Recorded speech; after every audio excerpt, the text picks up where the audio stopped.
Bond, Snow White, and Game of Thrones have in common? What's that? I have no idea. I just thought it sounded kind of cool. I was like, that's a lot of different things to tie together. But we are going to talk about Maleficent. Oh! Spoilers, Snow White has a villain in it.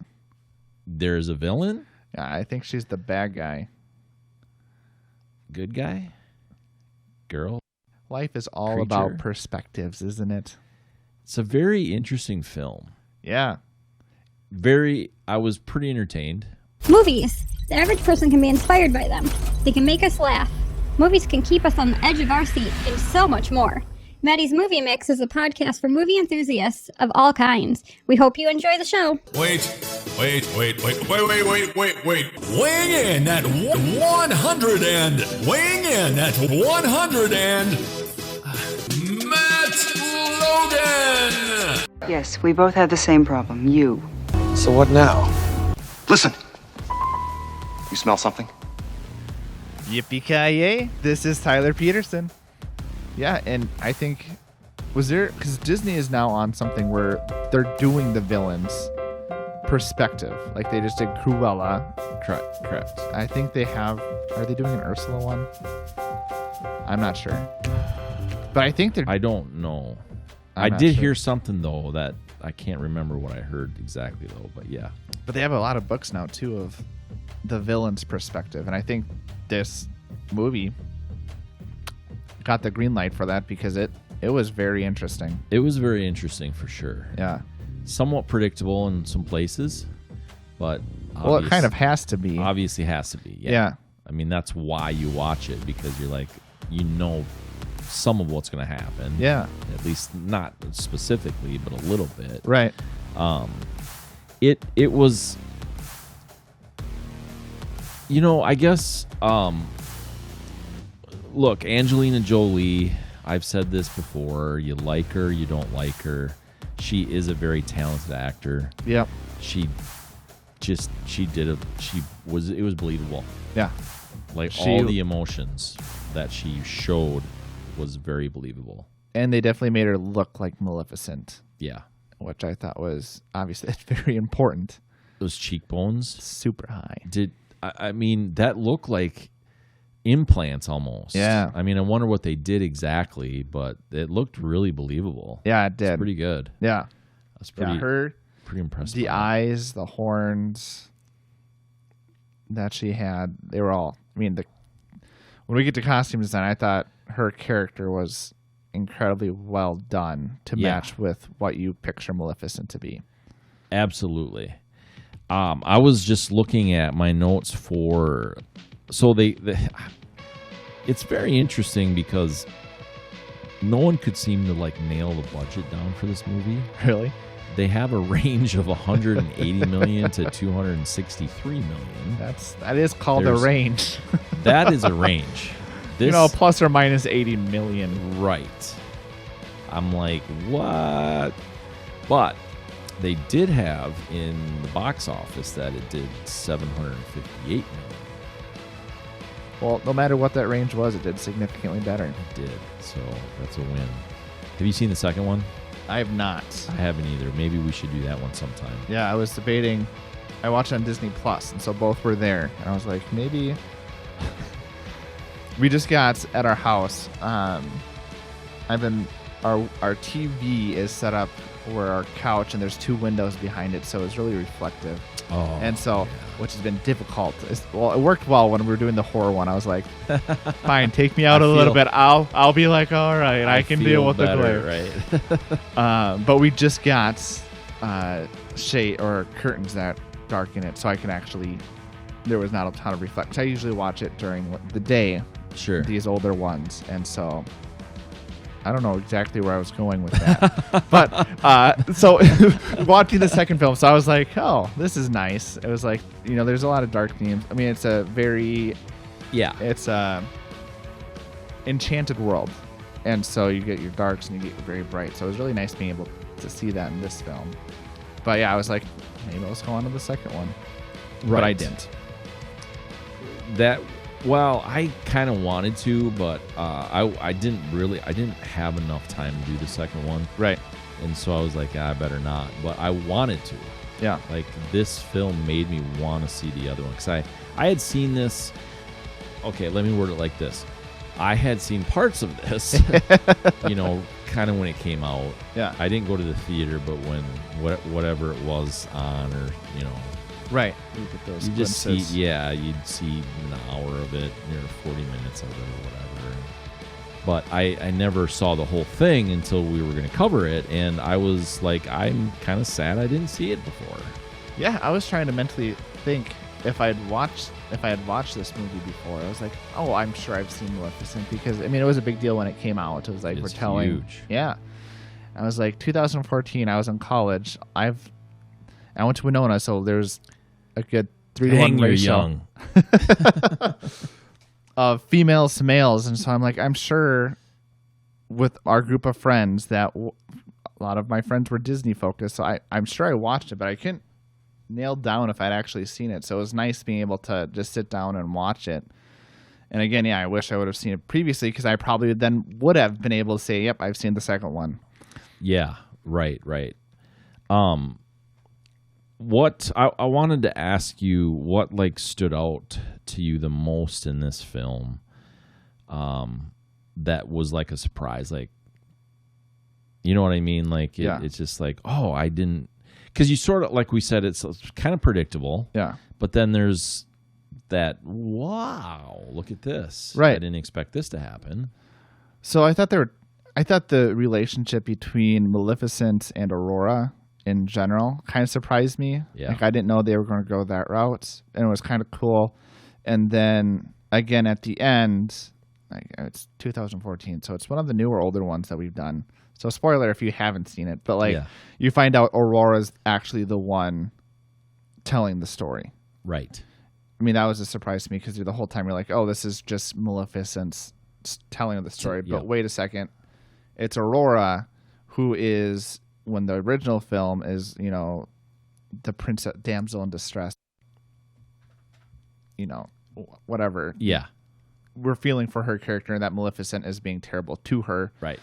When in reality, it's the relationship of Maleficent and Stefan that really caused that angst. So I thought those two things were kind of the things that stood out to me most, of just the relationship between those two. And then I thought it was creative to have Aurora being the one voicing over, just because it's like, oh, so this, again, in the mindset, oh, this isn't just Maleficent's side, which is going to be very biased. They're saying, oh, it's Aurora's side of view, or point of view, which again is interesting. Yeah, I was going to say that too. That was the thing that stood out to me the most. It was like, this is pretty cool how they unfolded that. Certainly the relationship and all 16 years of that relationship was pretty incredible. And then how it was like, Aurora kind of had to choose, my dad, my parents, type thing, right? Or my fairy godmother, Maleficent, and it was pretty interesting how that relationship was developed. And then Maleficent even was like, I'm the bad guy and the good guy, right? Kind of thing. Did you kind of, what did you think of that one? Where she it made her character more relationship. I mean, her character seemed more relatable because of that. Because I think we all struggle with things of there's times where I've made terrible decisions that affected people that I completely regret, and if I could go back, wish I could change them, knowing the full picture. But now I'm just trying to better myself for the future, which you see with Maleficent's character building that relationship with Aurora of man, I did terrible things to you because of my relationship with your dad. Yeah. That you did not deserve any of this happening. And you could just relate to she really did not. She tried to take back the curse. Right. And now, time for a quick break from the podcast. Aw, yeah.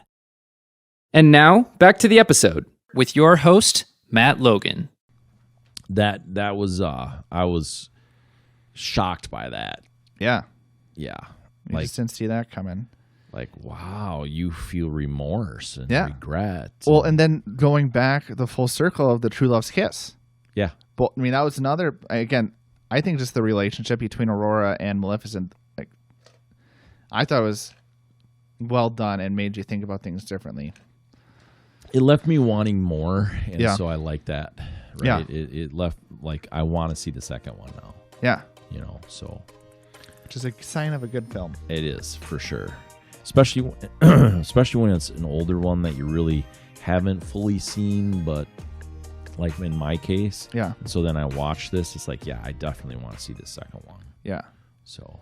And again, going with the storytelling, I thought if I were to rewatch this film, it makes sense that it was being told from Aurora's perspective because, I mean, the dad character, Stefan, he seemed like a villain most of the time. And I think that was because, you know, Aurora never really had a relationship with her dad. And I'm sure there was some of that, like, she felt abandoned and felt like the dad was, you know, I wish you were in my life more rather than keeping me isolated for 16 years. Yeah. So it'd be interesting to watch the film and then again and just go with that kind of point of view of like, oh, I can tell this is being told by Aurora because this makes sense. Right. Right. Totally. What did you think? I wanted to ask you about the music in it. Too. Should we start scoring? Yeah. Scoring with the score. Let's go. Score with the score. Yeah. I gave it. Tell me about the, I gave it a 4.1. I thought the music really matched the tone of the film throughout. But some things that I like about Disney movies, for better or for worse, is their songs are pretty recognizable, or their tunes are pretty recognizable. Yeah. And there was nothing that really stood out to me in this film of like, oh, this is Maleficent's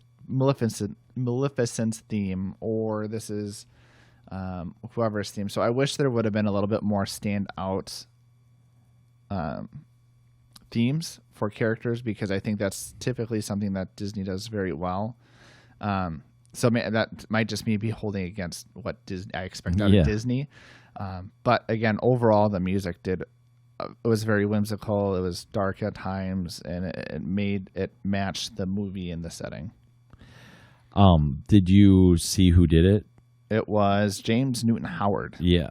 He did Hunger Games. Yeah. I Treasure Planet. Yeah. He did Signs too, which that. So M. Night Shyamalan's, he composed with Hans Zimmer in The Dark Knight. Yeah. I was really impressed by what he's done, and I was impressed by what he did here, and I bumped my score up a few decimals because it wasn't like a recognizable Disney. Right. You know, I was like, oh, this is cool. Like, yeah. It's, you know, I mean, obviously, and there's a lot of things that's recognizable Disney, but right. I was pretty happy with that. So I gave it a 4.2. Okay. And now a quick break from the podcast, because listening sometimes just gets draining, just like water drains down a sink. Okay. That made me believe the, you know, moods and things like that. And like I say, I kind of liked that it wasn't like, yep, it's Disney music, you know. Yeah. So, yeah, that's where I was at with it. Awesome. Should we talk about that chemistry? Yeah. I gave it a 4.1. I thought, you know, the relationship between Aurora and Maleficent was, I think, the stronghold of the film. I did not like Stefan's character and his people's relationships with him. So like Maleficent and Stefan, like I like Maleficent's side where it felt like she was opening up and being more relatable, but his character, the way he kind of backstabbed people but didn't fully commit to backstabbing, didn't make sense to me. And so that was one character I wish I could believe him more. Even when Aurora came back, even if he is the antagonist, he's still like a father figure. Right. And instead of like just pushing her Aurora away and say you should have been locked away till tomorrow or whatnot, of like, I still think he's a father at heart and who truly does care for her. Like, at least that's my perception of the character. I don't think that's how it's played out.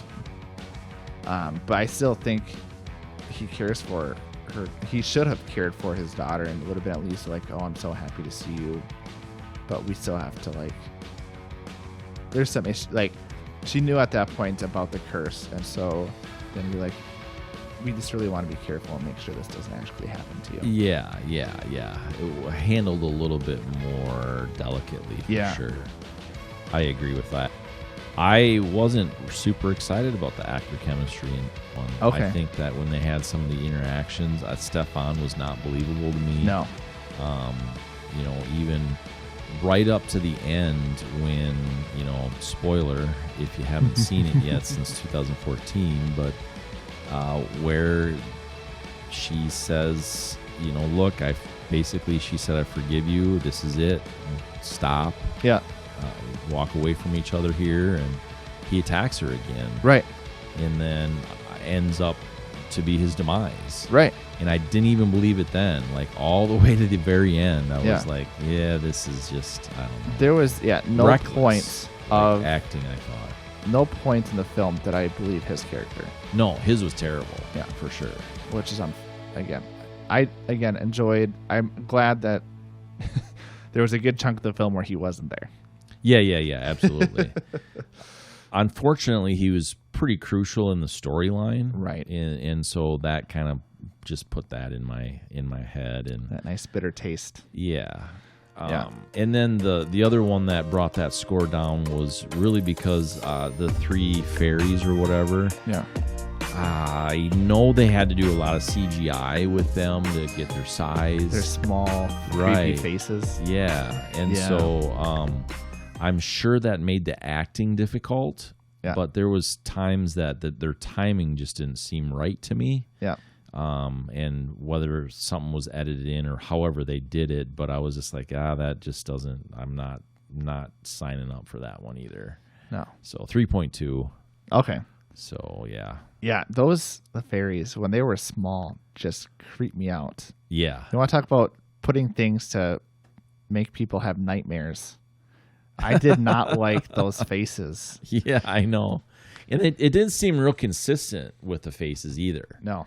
They sometimes they're like, oh, they did a pretty good job there. Yeah. Other times it's like, that's terrible. Yeah, like what were you thinking? Yeah.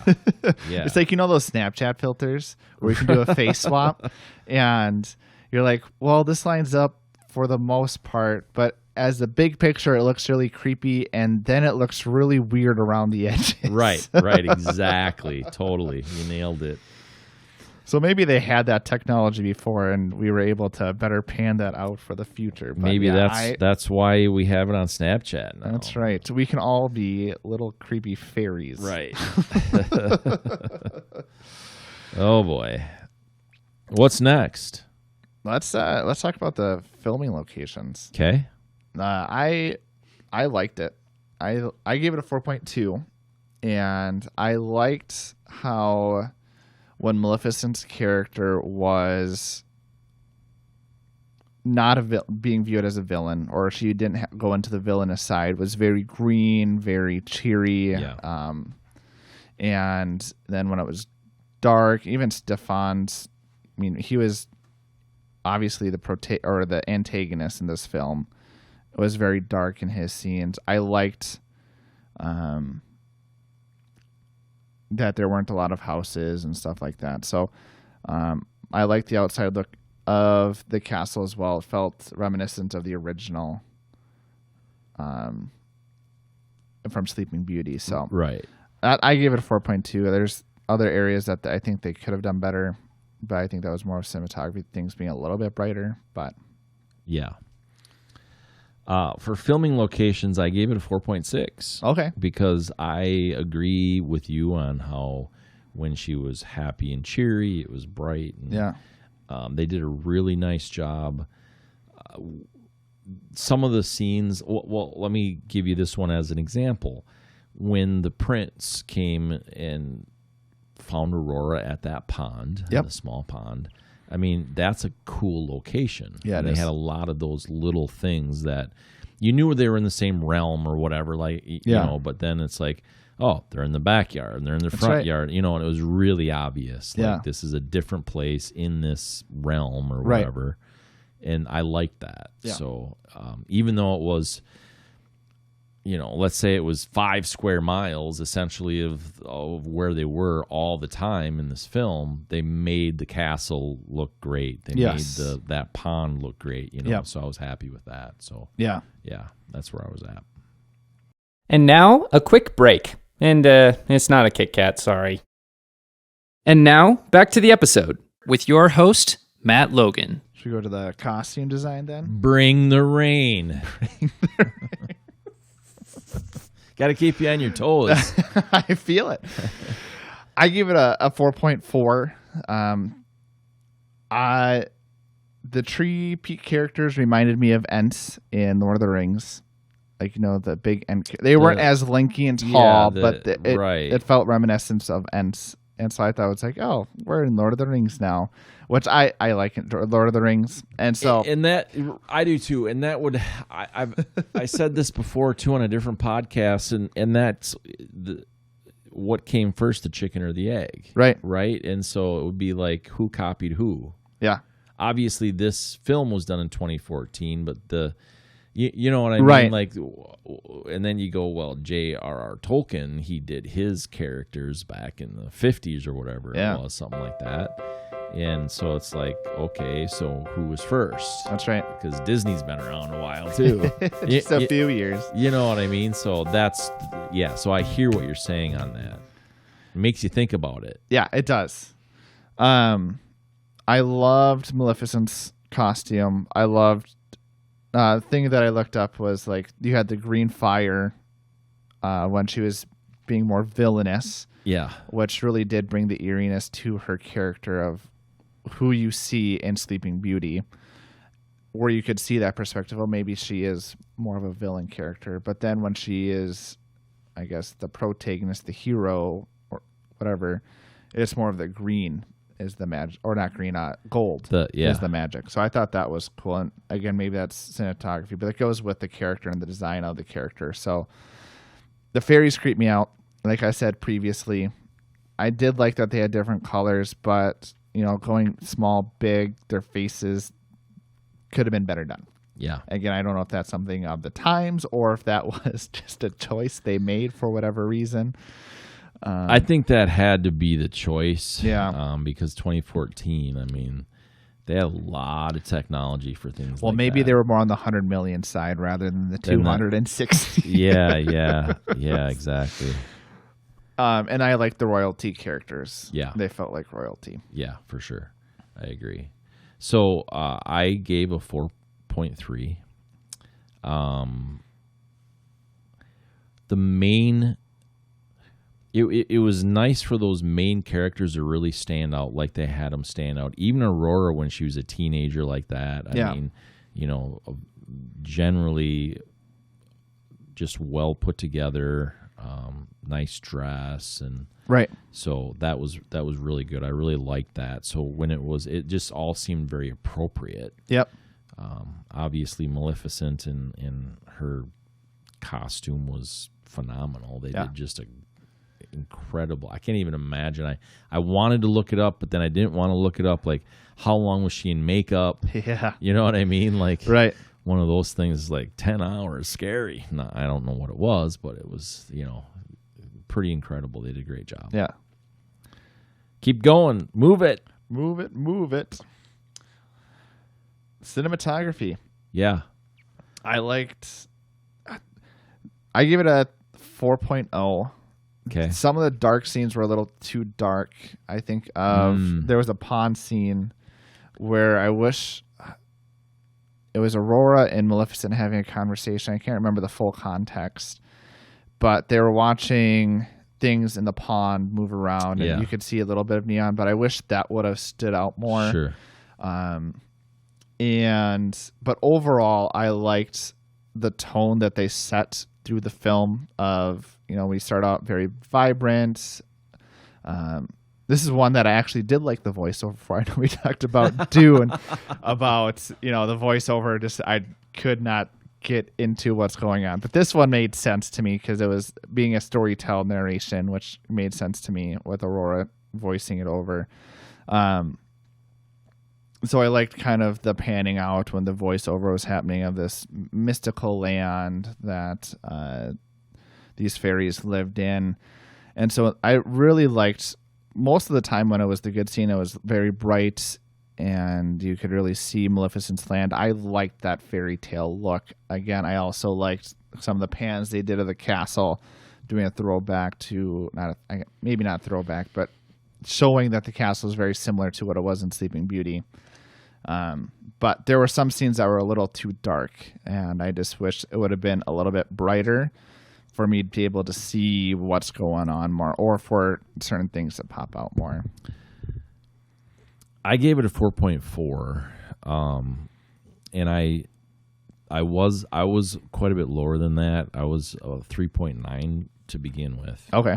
And then I started thinking about it a little bit more, and some of the places, what you're talking about, I agree. The spoiler fight scene that they had in the castle, I thought was too dark. Yep. I don't know why my eyes are like freaking out, but I'm starting to cry over here. It's emotional. So there's that I thought was too dark for sure in a few of those things. But when it was right and when they had some of those scenes and the colors, they really picked it up very well, I thought. So yep. That's why I gave it a 4.4. Just when it was right, very right. Yeah. Yeah. Overall entertainment. I'm going first. It's all yours. Hands off. 4.4. Or 4.0. Sorry, I'm looking at the wrong thing. 4.0.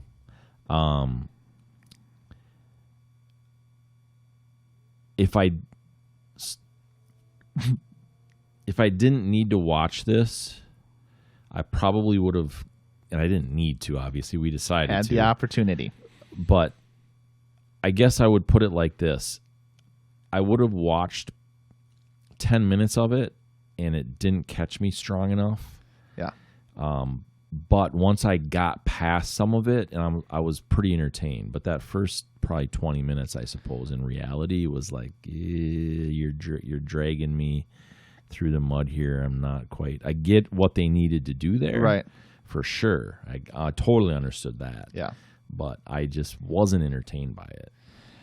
Yeah, it's not one of those that I think if it showed up on TV and I was like, oh, it's Maleficent, I'd be like, I would want to finish the rest of it. It would. I don't think there's enough it's not an action movie where it's like, oh man, this part's really good, or like I really care about these characters.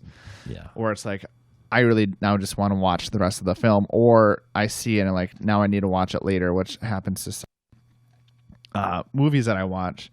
So yeah, I gave it, a 3.8. I thought it was a really interesting retelling of Sleeping Beauty, and I thought it was well done of making Maleficent being a more relatable character rather than what you see in the original, because she's really not the focus. I mean, again, the idea of that film is to make her a villain. The idea of this is to show her backstory of why Her humanity.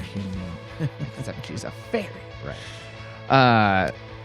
So yeah, it was, I think, again, I talked about earlier, I think it was a start of them getting villain perspectives out more of, let's go into these characters that we've already developed through Sleeping Beauty, Mother Gothel, or, Tangled and stuff like that.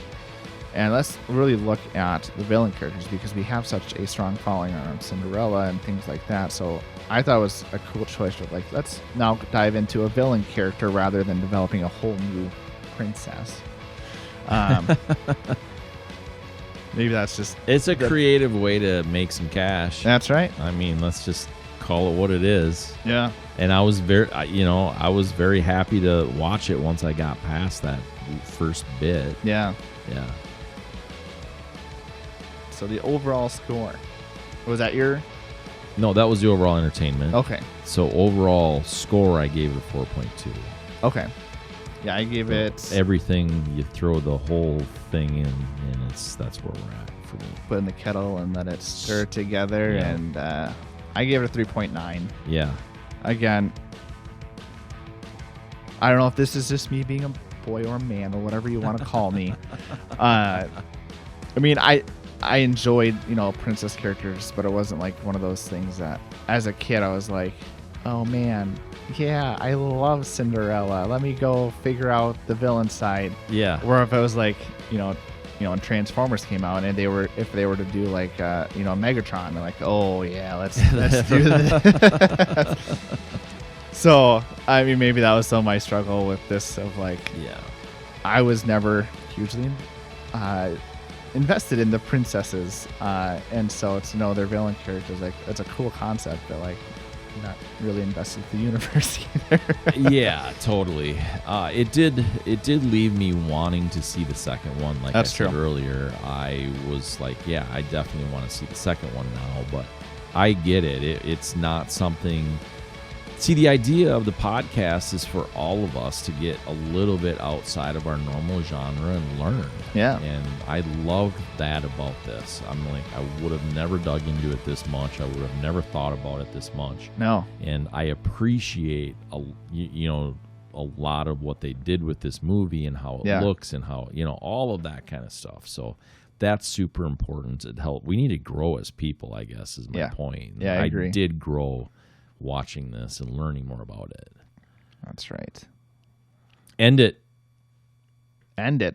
Say something funny or quirky or whatever-y, and let's wrap this baby up. Oh my gosh. The spot Pressure. is on. Turn the light up brighter. The heat. Yep.